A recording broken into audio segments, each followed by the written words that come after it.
Andrew Winston, welcome to the DNA of Purpose podcast. It is such a pleasure to have you beaming into the studio here this morning. Well, thanks for having me. It's good to visit you virtually. Thank you so much for joining me. Now, I'm going to kick off with a question that I ask all of my guests. As you can imagine, I get to ask a lot of questions on this podcast, and I'm always fascinated to understand what great questions these people who I'm interviewing, incredible people, ask themselves. And so I'm curious to know, what question are you currently pondering that is guiding your work forward at this particular point in time? It's an interesting question. Well, I guess there's always the kind of personal questions of, am I having the impact? What's my purpose? I'm sure we'll get to this, but my latest book, Net Positive, poses this question: is the world better off because your business is in it? So that's kind of an ongoing question, I pose to companies, but I find myself personally, at times asking, is the world better off because of my work, because I've been in it? So that's kind of the personal one. Professionally, I think, I've been increasingly focused on, what's slowing down purpose and sustainability. Why do companies not do more, go faster? And I think there's this story or narrative that we're stuck in. And so I kind of have this question about, how do we break a dominant framing, a dominant story? How do you, identify it and write a new story?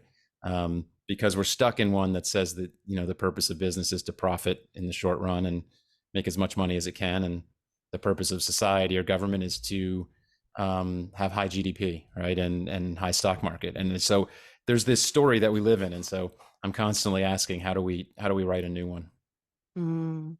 Yeah, if we want to change the story of the human race in the 21st century, we have to change the stories we tell ourselves.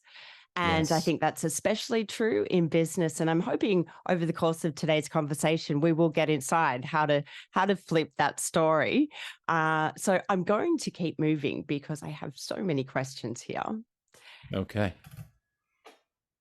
Andrew, what I'm really interested to understand is, as I mentioned before the podcast, I first came across your work probably around 2 decades now, and it's clear to say that the sustainability space has evolved in the most incredible of ways in that time.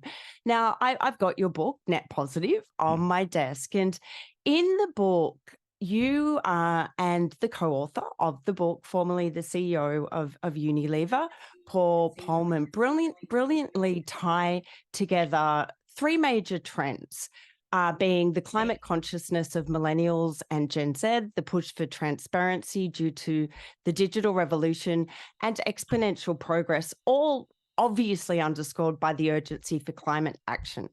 So I'm wondering if you could share with me how these trends are driving the net positive movement today, given it's really moving so fast. Yeah. Well, I mean, I guess I hope it's driving the net positive movement. We're not moving fast enough. That's part of what drove us to kind of put this manifesto, I guess, and action plan into the world. That the problems are really big. Climate is getting away from us still. So the leading companies really need to go beyond just trying to reduce their emissions a bit and think in a much broader way about the systems they're a part of, and how do we improve the well-being of everyone we touch? How do we make money by solving the world's problems, not by causing them? So, I mean, look, the world is really intertwined. I think it's this realization that's dawning on people. There's, a lot of people talking about what's called the poly crisis or the multi crisis, this idea that there's inequality and there's climate and there's biodiversity loss and there's attacks on democracy, that they're all kind of related. And that's part of what makes it really challenging, that these things do feed each other. And they are accelerating. We've been moving really at an exponential rate on, growth of people, growth of the amount of stuff we use, growth of our problems. And it's still moving really, really rapidly. The good news, I guess, is that there's some exponential trends, like how cheap renewable energy and batteries and electric cars are becoming. So we've got some good news on the exponential, but it's it's this fact that they kind of feed each other that I think is both really dangerous, but also maybe create some opportunities, because if they're all connected, then working on one of them, with a mindset of how they're all connected can solve multiple things at once, right? So that's the good part of it all being connected. But I think it is driving business to they really have to say something about the big issues of the day now. Multinationals don't have much choice but to say something about climate and inequality and racial justice and LGBTQ and democracy and misinformation. They're being asked to by stakeholders. Their employees expect it. Young people expect it. It's just part of being a business today. And so that is driving some self-reflection in these companies to have to, take some stands. And that is, I think, driving them to a new place to think about their role in a deeper way and how they can improve the well-being of everyone that they impact. Mm. And that need is certainly something that has been met by Net Positive, the book, and the ideas that you were conveyed. I think it would be really helpful for our listeners if we could, at this point, unpack the essential principles of a net positive business model. So I'm wondering, can you break down the key elements for us, particularly emphasizing how we can live out the principle, if you break the world, you own it? What does that actually look like in practical terms? Yeah. So, I mean, we have kind of 5 key principles that we think go beyond, normal excellence. And, it's about taking a long-term view, taking a multi-stakeholder view, not just shareholders. It's also serving shareholders, but kind of because you're doing the other things right. And it's about transformative partnership. And the fifth, but really the first one we talk about is what you said, which is really ownership. And it's responsibility, but not really the way that corporate responsibility has been referred to or used for years. It is responsibility the way you kind of teach your kids. That's why we use the line, if you break it, you own it. It's the idea, you go into a store, you break something, it's kind of yours. And we have kind of cracked the world, the business community, all of us as consumers, all 8 billion of us. I mean, the whole system, right, is cracking the ability of the planet to support us. So what we're suggesting is that companies can no longer say, well, that's not my problem because it happens at my suppliers, or my customers take my product and they're going to do what they do with it. It's not my issue. That you have to look at your full, value chain in the kind of wonky terms of business, which means, where are you getting the stuff that you make your products or services with? Who makes it? Were they paid a living wage? What's their footprint? Like, this is all part of your responsibility. And it's something that especially younger people, younger buyers, younger employees, they just expect, right? That it is your issue. It is your choices as a business as well. Even though it's not in your control directly, right? That you have to work in conjunction with the other parts of your value chain. So it's taking responsibility for the impacts you have, whether they're intended or not. And then saying, okay, what would we do about those? What's the best way for us to tackle that? And so if we have leaders who are taking responsibility and really leaning into this net positive business model, we now have something which is called ESGs. Now, this might seem like a really obvious question, but I'd really love to get inside, what are ESGs and how are they set? And what is the recommended process for achieving those targets within an organization? How do we make them real?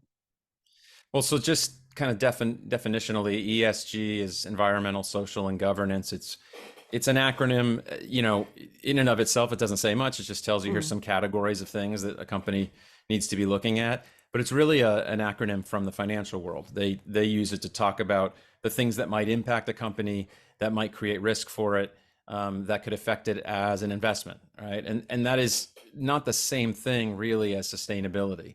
There's similar concepts, but sustainability is more about the role of business in society, how business affects the problems, makes them better or worse. And it's not just the investor view. So the ESG movement has risen, the investors are at the table, and so they're driving much more discussion of these 3 categories of things. And they're driving, and kind of encouraging some regulation that's been growing, especially in the EU, that's forcing companies more and more to be transparent about these things. And And in the categories, what's in environment is your footprint, your water use, your impact on energy and climate and waste. In the social is your impact on people and, wages and communities. And, it varies quite a bit by sector. And the G part is getting more attention, which is governance, which is, do you have any control over this process? Does your board know what it's doing? Do you have a sustainability committee on the board? Are the management, leaders paid for doing more on sustainability? So there's these kind of categories that companies increasingly kind of have to look at and report on as part of their normal reporting of risk and what's called materiality in business, and have to have something kind of intelligent to say about them. And I mean, what is your gut feel? Do you think ESGs will fundamentally amplify net positive business models? Is it something that you support? Yeah. I mean, look, there's a lot of debate about it. There's people in the sustainability community who are really not happy with the ESG movement as it comes from finance. They think the banks in particular are kind of faking it, and they've been launching these funds, and there's trillions of dollars in them that are supposedly screening companies, and critics have pointed out, rightly so, that, like I said, it's really an assessment from finance and banks on whether the company has some risk, which is not the same thing as saying the company's sustainable. So Exxon can get a decent rating sometimes if they're managing some of their risk with climate change, which is kind of ludicrous, right? Because their impact on the world has been, pretty dramatic and negative. And, so there's really deep concerns, and I share some of those. I think the investor view isn't really the right one on this. It's part of, the pure investor view is kind of how we got into this deep problem in the first place. We put profits and, short-term performance above all. So but that said, I've been working for 20 years to get companies more engaged, and what was kind of missing was investors. So you could have a CFO or a CEO who said, I care about the planet, but my investors don't care. So even if the investors aren't really asking the right questions, or the ESG thing isn't quite well defined yet, I think it's still been a good thing that investors are at the table, because it forces companies to look at stuff, to do more, to measure more. And when you measure something, you probably do better at managing it, right? So it brings it at least to the table. But ESG right now is kind of anarchy. It's the metrics are all over the place. The companies that rate companies, it's not easy, right? It's not kind of as clean as people think financial statements are, even though they're not really super clean either. There's lots of fudging in the money side too. But sustainability has a bunch of things that are hard to measure, and so that makes it hard to rate. But it's early times in a lot of ways, and so I think in general it's a good thing that they're all at the table now. Absolutely.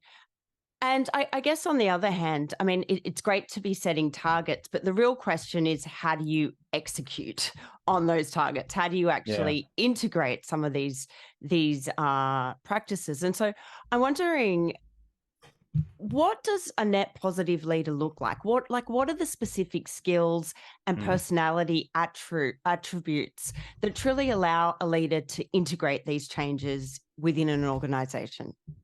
Yeah, I mean, we lay out in the book kind of 5 key attributes, and the core is really courage, and that's in the subtitle of the book, that you really need courage because you are going against the grain. We've had this system in place that's been kind of unquestioned for 50 years of short-term profits above all, and you do have to question that to try to build, I think, a better, more resilient business that serves the world better. So it takes courage, and it takes courage to push back on the system. It also takes kind of your own personal sense of purpose. We start the book, the parts of the book that say, here's how you build this kind of company. We start with the person and start with the question, how much do you care? Kind of an internal reflection of how much do you care about the problems that, there's 1 billion people that don't have enough food. There's, climate is imploding. How much do you care? And what's your purpose at work? What's your purpose at business? How does it connect to the purpose of the place you're working at? So there's this kind of internal, drive and duty, I think, to the world. And then there's other things like, some level of humility, which we don't normally reward that well, I think, in business, but humility in the face of really big challenges, in the face of, outside NGOs and stakeholders that might know more about something. And, the humility to say, hey, we don't know how to solve this problem alone. We need some help. and that takes courage too. So I think it's those kinds of attributes and a real collaborative spirit, the belief that we really need to partner to do this and to be open to that. Those are the kind of key things I think we see in the leaders that are getting there. Now, obviously, you co-authored Net Positive with Paul Polman, one of the most prominent purpose-driven leaders on the planet. Yeah. However, I'm curious to know, outside of Paul, have you got any examples or case studies of leaders who are really leaning into net positive influence in a really compelling and impactful way? Yeah, I think, what's interesting though is, the famous books by Jim Collins, like Good to Great, Yes. and, he talks and really pushed this idea of a level 5 leader, right? Which is someone who it's not about them, right? And he talks about building a clock, not telling the time, like building the system. And that's kind of Paul. I think, Paul's famous because he was a CEO of a big company, but is pretty modest, is a fairly humble guy, is a real guy. And I think there's a lot of those leaders around, but what makes that interesting is you don't always know who they are. Like the ones who are really good at this stuff often are pretty quiet, right? They're just going about doing their work. And you kind of see sometimes a series of leaders in the companies that get it because the company's built, the clock is built, like this is what they're doing. So I think there's been a series of executives at the companies that have gone the furthest, like IKEA, right? There's been a series of CEOs at Patagonia that get it and are on mission, being inspired in part by the Patagonia founder, Yvon Chouinard, who's probably the most purpose-driven leader and kind of most reluctant businessman. He's like the most reluctant businessman on the planet with this $1 billion, revenue company. So he's been, I think, a real leader.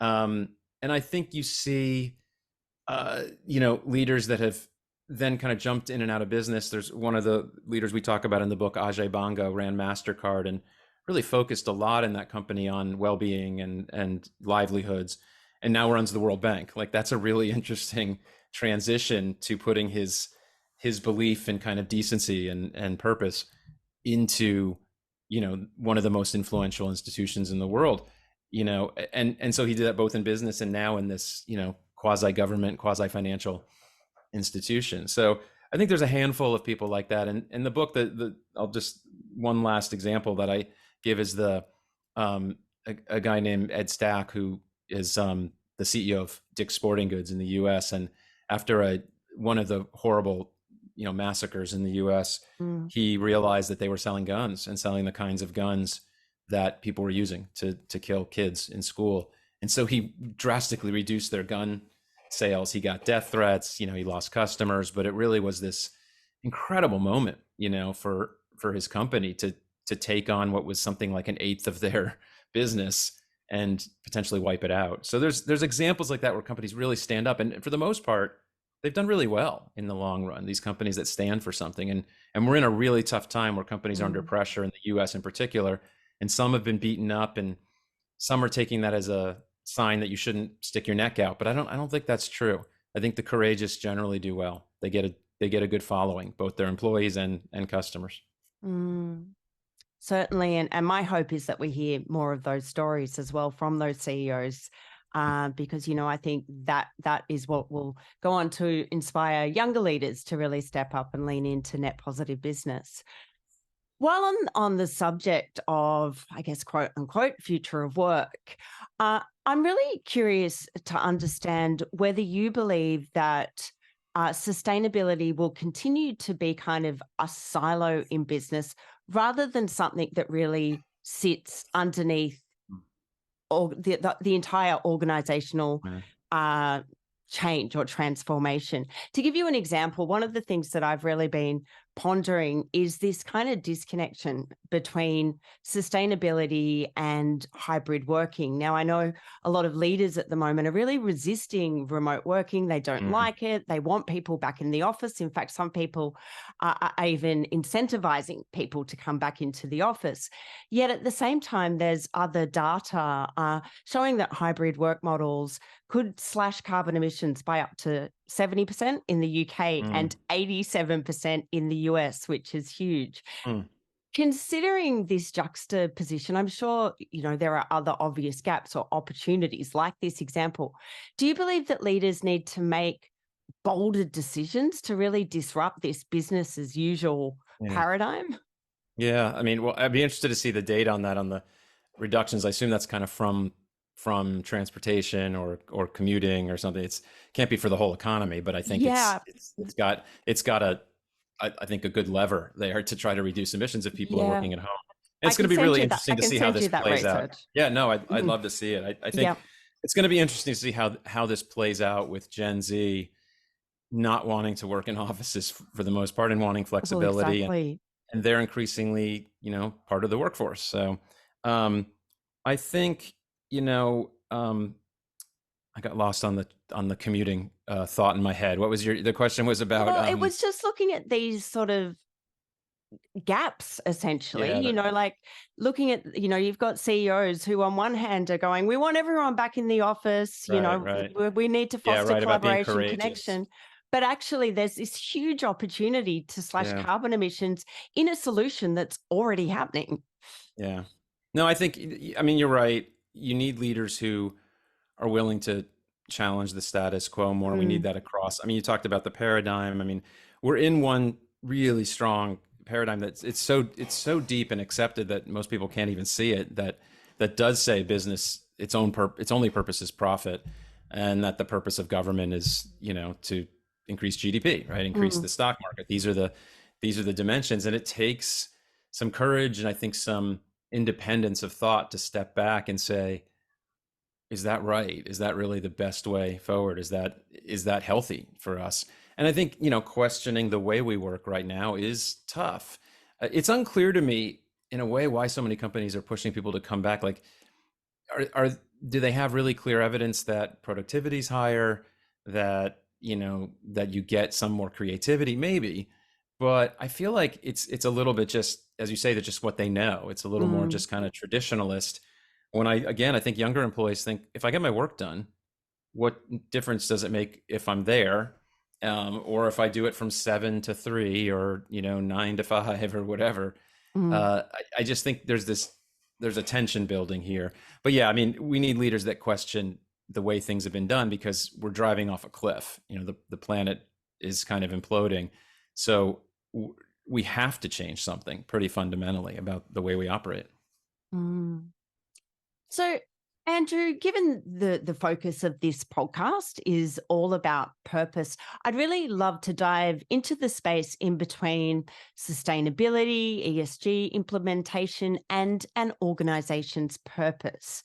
Mm, First off, do you see a connection in how these targets, like sustainability targets, are executed within a company and the core organizational purpose, or do you consider yeah. that to be two different things? Because on one hand, we've got, one purpose, which is this overarching direction, yet on the other hand, we've got a lot of problems that need to be solved. Do you think we Right. need like a more adaptable approach to purpose? Yeah, I mean, absolutely. Look, the number of companies I mean, you mentioned earlier, the sustainability is kind of on the side, and we didn't really get Yeah. into that. But the reality is, almost every company, the sustainability plan, if there is one, is on the side. There might be a Mm. fairly senior sustainability exec, but they don't usually have a lot of budget, a lot of people. I mean, that's part of what made, when Paul got to Unilever and made the sustainable living plan the strategy, really, of the business. That was what was kind of unusual. And you still don't see it that often. So there is kind of this disconnect. And part of the reason is, going back again to the paradigm we're in, or the story we're in, Yeah. it's still basically assumed that sustainability is kind of, if not anti-business, it's more philanthropy, or it always costs more. And we can unpack that, because it's kind of a weird, I think, really dated assumption.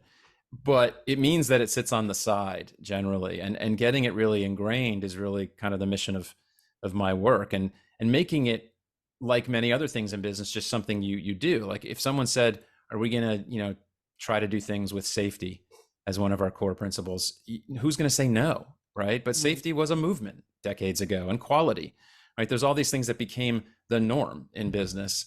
We had, child labor was normal 100 plus years ago, and Mm. then over time, and laws and work, it became the norm to not have that, and to work very hard to make sure there's not child labor in your supply chain, even though there still is, right? So we need different norms, absolutely, and we need to integrate this so that sustainability is no longer this thing on the side, and it's not the solution to every big problem. It's not the reason that something fails if something doesn't go right. It's just a part of doing business, and it's a better way of doing business. But it should be more and more taken for granted. That's to me the goal. Mm. So do you think then sustainability should kind of be built into our approach to, say, human resources, where you're working with employees to really help them to get clear on how they enable meaning in the workplace and find fulfillment through aligning what they do to a greater cause, or aligning what they Yeah. do to solving the solution, finding the solutions that we're talking about, and that it should be sustainability should be viewed through that organizational transformation approach, as opposed to, something tacked on the outside. Yeah, Yeah. absolutely. I mean, just to continue for a second on the previous question about Yeah. integrating with purpose, it's worth saying, I think, that purpose in and of itself doesn't necessarily mean sustainability. We always take it to mean something good, but Yeah. arguably Philip Morris has a purpose, which is if you want to smoke, you can smoke. Absolutely. There's companies producing the weapons of the world, and they believe they're helping protect the world. Like, some of them made the case after the Ukraine invasion that by providing arms to the good guys, that was an ESG move. There were Mm. actual weapons makers saying that. So it doesn't inherently mean values necessarily. I think what we're seeing more and more now is that companies are increasingly trying to tie what the business does at core, the very basic thing of, we dig a hole and get metals out, or we produce, food or whatever, and tie it to a purpose that has some good for the world, Mm. right? We help make the world, work better, move better. Like, that's what you're seeing more and more of, these kind of purpose statements. And you're not going to really integrate that in a deep way unless you integrate it, as you say, into HR, into people's jobs.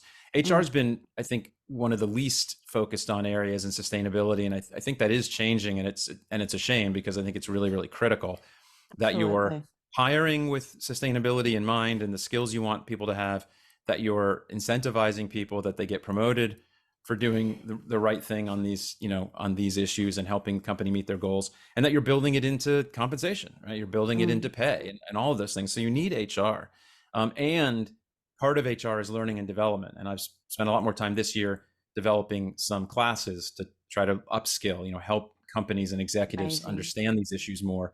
That's a really critical role for HR and learning and development, is getting people on board and giving them kind of fluency in what this climate change issue really means for business, and what inequality means, really understanding the issues and then bringing them into your strategy. And that requires, some of the key skills of HR.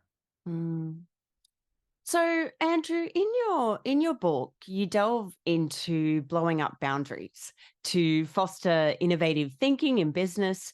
And that concept really resonated with me, because what I'm really interested to understand is how we go about breaking down one of the most challenging boundaries, and that is the shift from a traditional growth centric kind of capitalist model to a more Yeah. sustainable circular approach across all facets of business. So, obviously, I think people are talking more about how to create more circularity in production. But again, to the point we just made, how do we create this kind of circular thinking in every Yeah. aspect of the organizational structure? So, in your experience, what boundaries need to be broken down to transition from a more hierarchical system to a more circular and sustainable way of thinking and conducting business?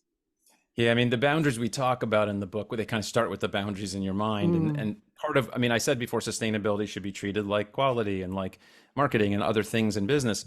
But where it really does differ is that it's kind of outside in, right? That you have to look at the thresholds of the world, the context of the work you're doing. Climate change is an issue for the world. So bringing that into your business is about the world. It's not about your own internal capabilities, right? So you have to bring this outside in, and bring the skills of understanding the issues that we face, understanding systems, and understanding, what circular looks like and what's the current Mm. paradigm. There's been people, writing and putting out ideas about this for a very long time, that, like McDonough and Brongard, who wrote Cradle to Cradle. And, the idea that there's no away. We say we're throwing something away. There's no away. It goes somewhere. And so there's this kind of boundary in our head, or this mindset of linear thinking, linear economies, right? You dig up a hole, get some metal, you make it into a piece, it goes into a car, and it keeps going. And then eventually it's like in a landfill, right? So we have to kind of break that mode, because we don't have infinite resources. And you have to, I think, then change a bunch of mindsets about how do we compete? How do we work with each other? Because making things circular is difficult, and it requires value chain. It requires you to work with your peers, your competitors, with your suppliers, with waste handlers, with governments to get the right policies in place. So there's just a much broader view it takes of the system to make something actually circular. And it's really challenging. There's a few materials in the world that are pretty circular. Aluminum, most of it gets captured, steel, but most things like the plastics we all know are just ending up fundamentally in the ocean, or in landfills. We don't have, circular stuff in place. So the kind of really heretical thing is, on some of these things, maybe there isn't a circular solution and we need to move away from that material or that way of doing things entirely, right? Some things maybe don't need as much packaging. We should not be selling them that way. Like, we're going to have to kind of question the way we've done things. So at this point in the conversation, I imagine there might be leaders who are like, well, this is all great, but they may have, different concerns coming up, or, different roadblocks. So I just want to dive straight in here and ask you, what are the elephants in the room in this conversation? What are the things that you believe we need to move through to actually make some of these ideas a reality across the board of business all over the world? Yeah. Well, look, there's a couple key myths, and the main one, I mean, look, I get asked almost daily, I think, for 15, 20 years, in some way, something about, doesn't sustainability always cost more? And it's always the elephant in the room. It's usually identified and people point at it and say, there's the elephant. And it's just kind of a base assumption that sustainability must cost more. And it's a really weird, I think actually really weird assumption, because there's a lot of things that save money very quickly, reducing energy, reducing waste. Renewables is now cheaper than, fossil fuels. Like, there's things that are just clearly cheaper. It's also something we don't ask of almost anything else in business. We don't think about marketing and go, well, it costs more because we have to spend on marketing. And it's not like we know every dollar of marketing, how it pays off. You can't measure that, right?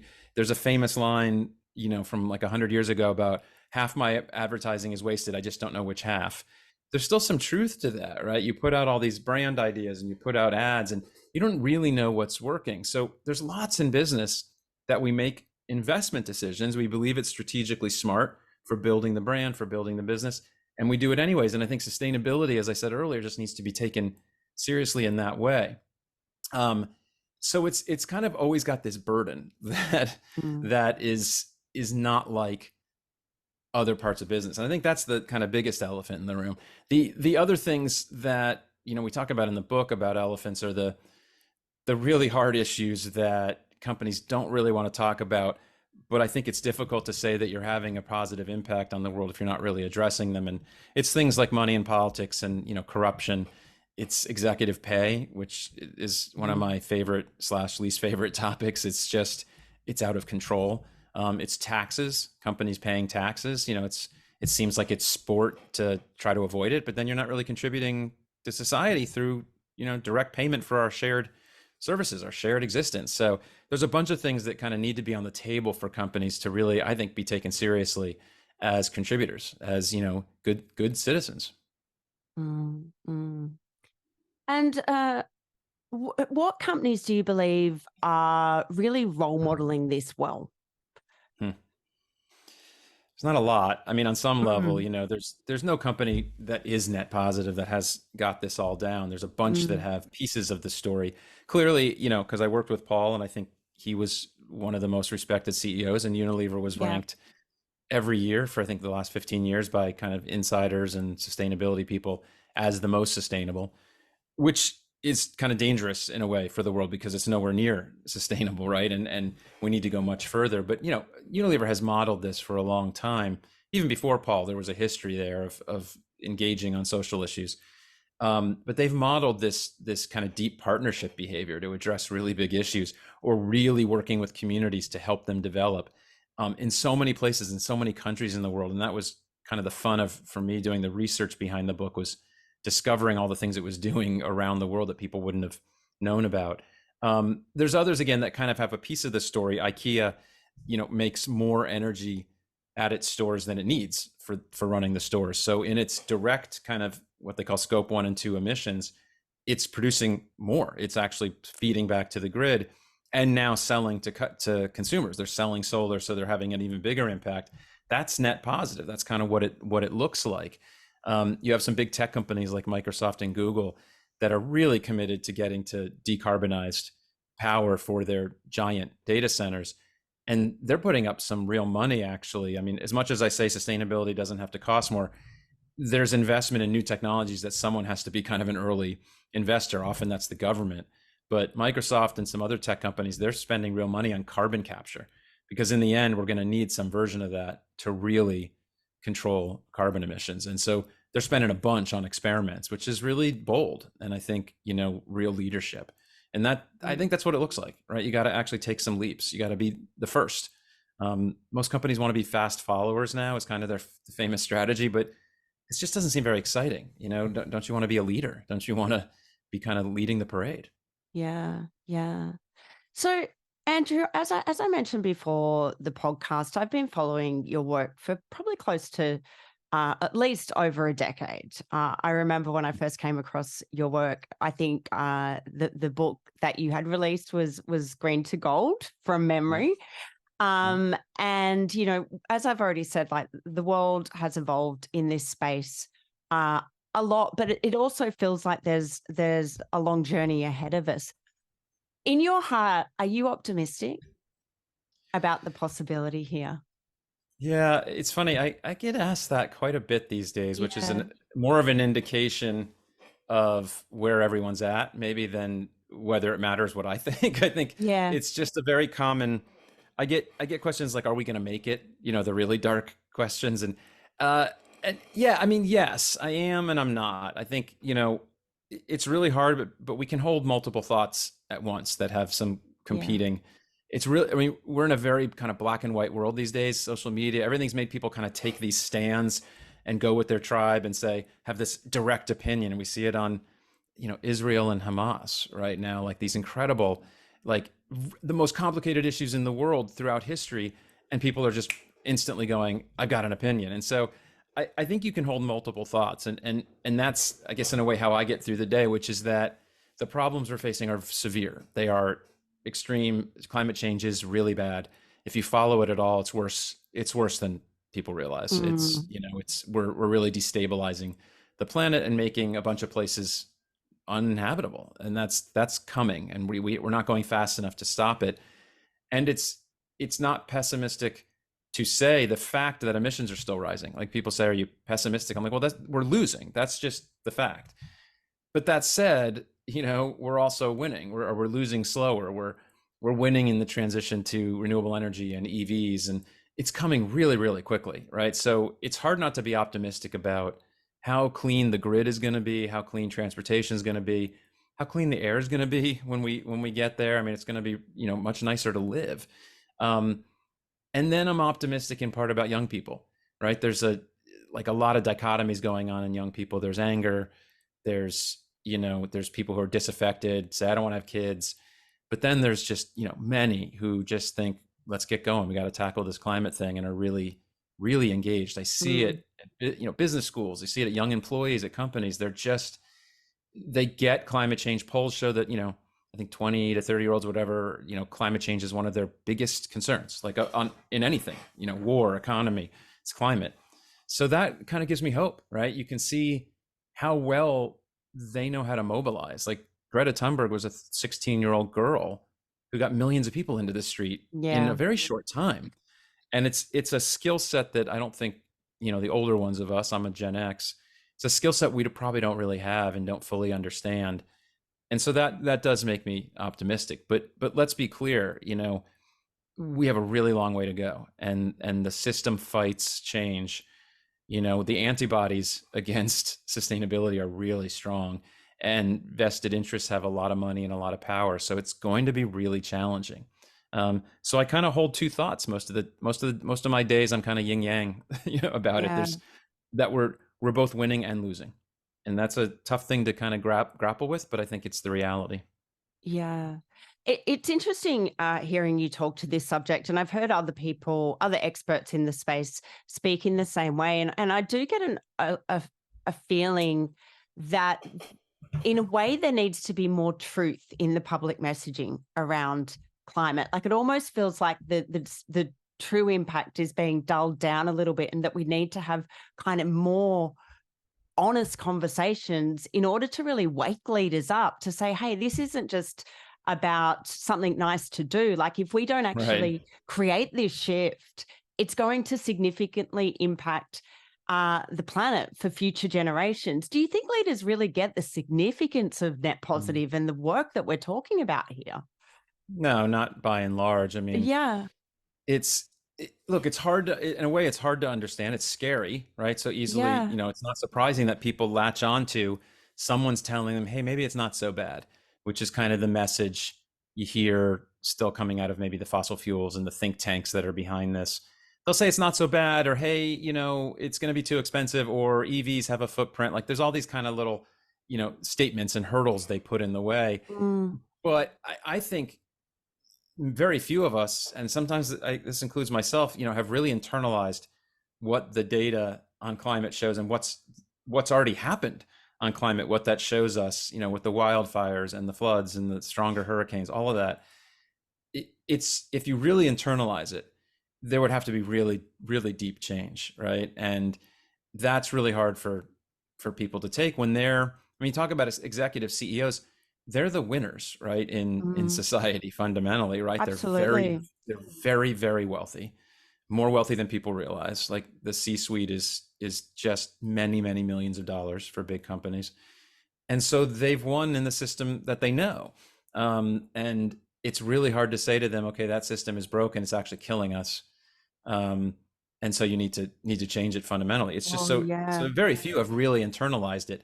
I think they will get there, and there's more and more pressure on companies to understand these issues again, because younger people get it and they're pushing. And I think that's part of what's going to really wake up executives, and the rise of more and more regulation, Mm, to force companies to measure their footprint, their carbon footprint, and put it out into the world. There's just more forcing functions, mm, including, unfortunately, the climate itself is clearly changing and costing business a lot of money, right? When a facility gets flooded or a supply chain is totally disrupted, they're kind of seeing it now. So mm. I think it's just harder and harder to deny.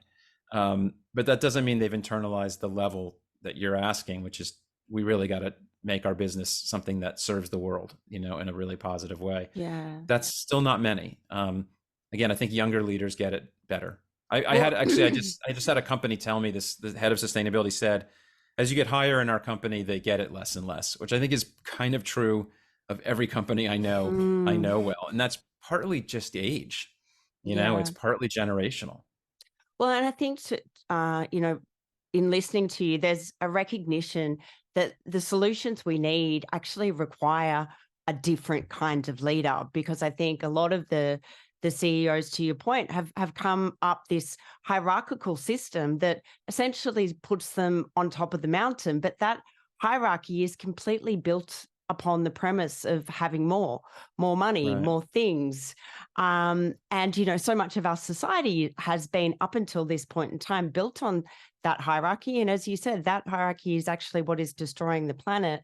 Yep. That this shift is going to require a new kind of leader with more of a circular approach, and someone who's really willing to lean into this new way of thinking, and to understand that to be a leader isn't necessarily about being on top or having more or Right. having that status or leading from that place. In fact, it Right. requires a complete dissolution of ego, in a sense, Right. in order to be able Yeah. to come back into a more unified way of being with people and the planet, obviously. Right. So, Right. Well, and like I said before, it's a yeah, humility. It's a yeah. humility that we don't really reward that much in business. I mean, think about asking people, again, who've succeeded their whole life, they're making so many millions, to say, hey, the measure of your success going forward with your company is not that your stock price and thus your options doubled, right? It's like, did you improve the well-being of everyone you touch? The money will come, right? The business Yeah. will do better in the long run, but that you'd be really looking at well-being, not just money. And it sounds like you're like a radical when you say that, but I mean, how much you get paid, or how much money you have, past the basics, like having enough to have a Mm, decent life, it doesn't correlate with happiness, right? There's study after study showing that it doesn't give us more happiness. And so I think, and it's one measure of how you're doing. Do you have a salary? Can you pay for your house and food? And it's not the only measure, right? If you mm, ask people what really measures their lives, most people are gonna say like their kids, their siblings, like their relationships, the community. It's just, we kind of have gotten lost into this very narrow definition of success for business, mm, and I think for executives. mm. And a disconnection to the simple idea that we are nature. Right. We Right. actually are nature. Like, Is it? Yeah, it's weird, right? We yeah, are, we're exactly. a species. We're a Yeah. species, and we somehow think we're outside of it, Mm. And we because we're build these so cement right. towers and Right. That it's conquer crazy. they conquer the world, right? And we went Yeah. through, you can see it in cities around the world. We went through architecture periods of like, we're going to build it wherever we want, just put whatever material we want, and not take into account the sun or the wind. Like, we will dominate, right? And green buildings now, LEED buildings, tend to like work with nature, work with the Yeah. system more.